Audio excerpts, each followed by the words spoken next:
Why should a fountain pen be cleaned? The subject of how to mend a damaged nib is one of the repair queries that we are asked the most often.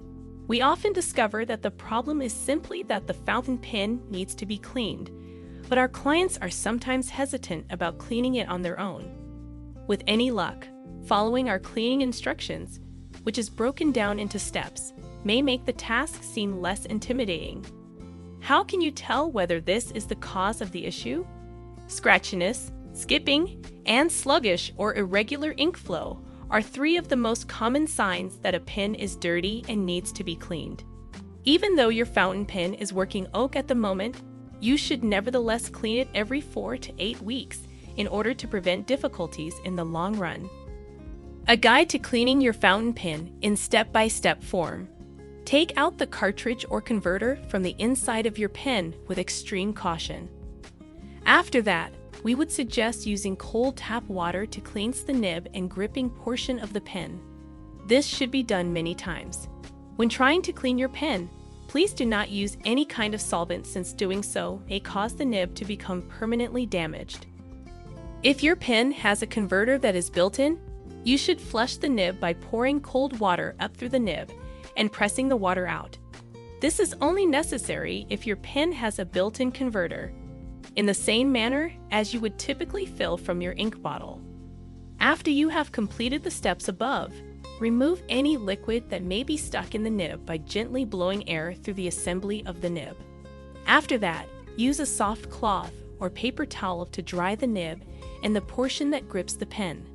If you believe that the actions described above have not been successful, either repeat the procedures described above or go to the next stage.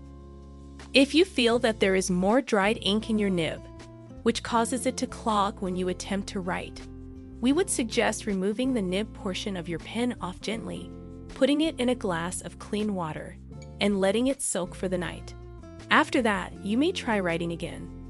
Put a piece of kitchen roll in the bottom of the glass to lay the nib on, and then make sure the water level is high enough so the nib is totally submerged. The next morning, give the nib a gentle washing in lukewarm water, and continue doing so until the water becomes clear. As in the previous step, blow gently into the nib assembly to expel any surplus water. After that, you should next use a paper towel or a gentle cloth to dry the nib and the portion where you grasp the pen. You may now replace the existing ink cartridge with a fresh one or insert an ink converter into the front end of the printer. How to properly put away your pen. When the pen is not being used, the writing tip of the nib should be kept up so that the ink may flow into either the converter or the cartridge. Although doing so goes against your natural tendency, doing so may help prevent the nib from drying out or becoming clogged. When you store your pen in a pen case or bag, it will not only prevent the finish from being scratched, but will also keep the pen looking like new. When you are not using your pen while flying, be sure to keep it with the writing tip facing upward. Before the flight, either make sure that a full cartridge or converter is inserted, or remove the one that is already there and replace it with a new one.